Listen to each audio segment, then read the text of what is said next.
Hello বন্ধুরা, গরমে কেমন আছো? আশা করি সবাই ভালো আছো, আমিও ভালো আছি। আজকের উঠেছি সকাল 5টায়, উঠে দুয়ারে জল দিয়ে গ্যাস মুছে বারান্দার বিছনা গুছিয়ে ঘর বারান্দা ঝাঁট দিয়ে ছেলে খেয়ে বেরোবে।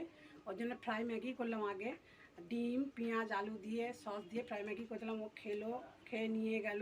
তারপরে আমি বাসন মাজলাম, আবার গ্যাস মুছলাম, মুছে ঘর বারান্দা মুছে সাবমার্শাল চালিয়ে কাচা ধোয়া করে জামা কাপড় মেলে দিয়ে স্নান করে পুজো দিয়ে টিফিন খেয়ে দুপুরবেলা কী রান্না করব সেটাই তোমাদেরকে দেখাবো। তোমরা দেখতে থেকো, পাশে থেকো, শুনতে থেকো। রান্না হবে কাতলা মাছ পটল দিয়ে আলু দিয়ে ঝোল। কাতলা মাছটা প্রথমে আমি ধুয়ে জল ঝারিয়ে নুন হলুদ মাখিয়ে নিয়েছি। 4 পিস ডাকা আছে আর 3 পিস পেটি আছে। ছেলে যেহেতু ডাকা খায় না কাঁটা বলে। আর অল্প একটু ডিম নিয়ে এসছে, আমি বেশি করে আনতে বলেছিলাম, পাইনি, একটুখানি ডিম নিয়ে এসে ভাবছিলাম বেসন দিয়ে বড়া করবো, কিন্তু বড়া করবো না, গরমে ভালো লাগছে না, এটা মাছের ঝোলেই দিয়ে দেবো। নুন হলুদ মাখিয়ে নিয়েছি। আর যে পটল 6-7খানা পটল আমি কেটে ধুয়ে রেখেছি, লম্বা লম্বা করে কেটে নিয়েছি। আর আলু আছে বড় সাইজের 2টো, আমি কেটে ধুয়ে নিয়েছি। আর পেঁয়াজ টমেটো ধুয়ে আমি কেটে নিয়েছি, একটা বড় সাইজের টমেটো আছে, বড় সাইজের একটা পেঁয়াজ আছে। আর মশলা আমি বেটেই নিয়েছি, কাঁচা লঙ্কা আদা রসুন বেটে নিয়েছি। আর যে পটল দিয়ে আলু দিয়ে কাতলা মাছ দিয়ে ঝোল করব। মাছ ভাজার জন্য কড়া বসিয়ে দিয়েছি, যে কড়া গরম হয়ে গেছে। আমি এবার সর্ষের তেল দেবো, 100 মতন তেল দিয়ে দেবো। প্রথমে মাছটাকে ভেজে নেব।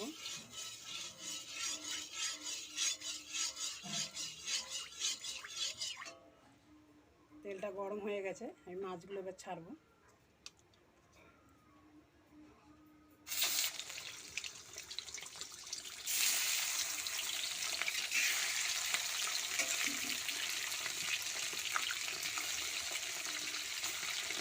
মাছ ভাজা বসিয়ে দিলাম, 1 পিঠ ভাজা হয়ে গেলে আমি আরেকটু উল্টে দেবো। ভাজাটা বসিয়েছিলাম, মাছ ভাজা 1 পিঠ হয়ে গেছে, আমি আরেকটু উল্টে দেবো। মাছের ডিম কিন্তু ভাজা বসালে ফাটে, ফাটছে টকটক করে।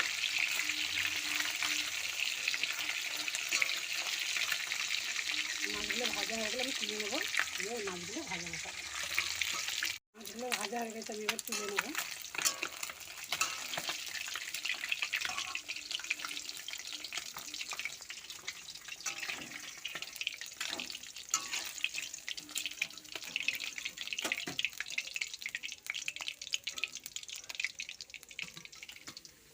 ভাজা তুলে নিয়েছি, পটল ভাজা বসিয়ে দেবো।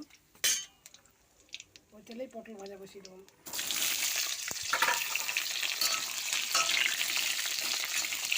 সব ভেজে আমি তুলে নেবো, আমি পেঁয়াজ আলু টমেটো একসঙ্গে ভেজে নেবো। ভাজা হয়ে গেছে, তুলে নিয়েছি।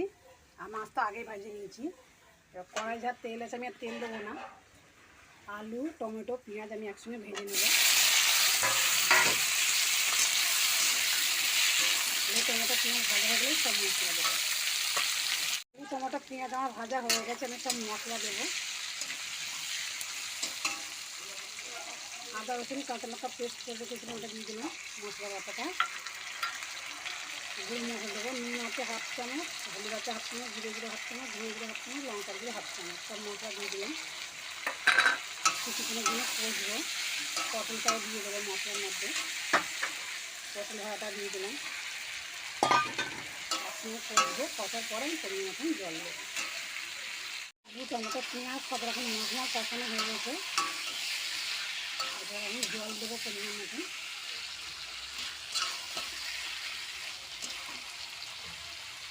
মশলা ধোয়া জলটা দিলাম, আর 1 মগ দেবো। পটল তো গলেই গেছে, শুধু আলুটা গলার জন্য জল দেবো আমি বেশি করে। আর জল আমি দেবো না, এবার আমি চাপা দেবো। ঝোলটা ফুটে উঠলে মাছ ভাজাগুলো দিয়ে দেবো। ঠিক আছে, এবার মাছ ভাজাগুলো আমি সব দিয়ে দেবো।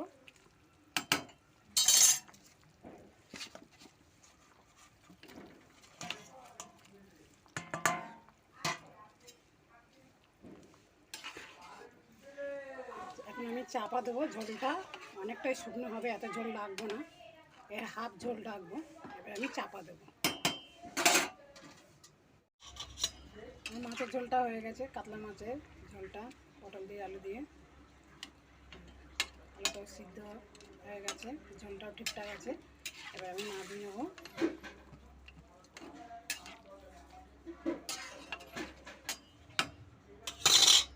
হয়ে গেছে দুপুরে রান্না, এখন বাজে দুপুর 1:45। রান্না হয়ে গেছে। হয়েছে আজকে ভাত, আজকে কেনা চালে রান্না করিনি, রেশনের চাল রান্না করেছি। কেনা চাল বাড়ন্ত হয়ে গেছে, ওই জন্য ভাতটা যে নরম নরম হয়ে গেছে আর ঢেলা ঢেলা পাকিয়ে গেছে। হয়েছে সাদা ভাত, আর হয়েছে কাতলা মাছ, আলু পটল টমেটো দিয়ে পাতলা করে ঝোল করেছি হালকা মশলা দিয়ে। গরম করলে পাতলা ঝোলটা খেতে ভালো লাগে, লেবু দিয়ে কাতলা মাছের ঝোল হয়েছে। আর হচ্ছে পুঁই শাক আলু কুমড়ো দিয়ে একটু তেল ছিল মাছে, সেই তেলটা দিয়ে চচ্চড়ি করেছি। আর হচ্ছে আমের চাটনি, শুকনো লঙ্কা পাঁচফোড়ন ফোড়ন দিয়ে আমের চাটনি পাতলা করে। যে এই রান্না হয়েছে, এই খাবো। আর ছেলে গেছে কাজে একটা, মেয়ে তো এখন আসেনি। আর দাদাভাই আসবে 3:30 4টার দিকে, দাদাভাই আসলে একসঙ্গেই খাবো। আমি তাহলে গ্যাস মুছবো, বাসন মাজবো, বাইরে জামা কাপড় আছে নিচে গোছাবো। আর বন্ধুরা আমার ভিডিও দেখতে থেকো, পাশে থেকো, সঙ্গে থেকো, তোমরা সব ভালো থেকো, সুস্থ থেকো। আর তোমরা আমার মতন ঘরোয়া রান্না করে খাও।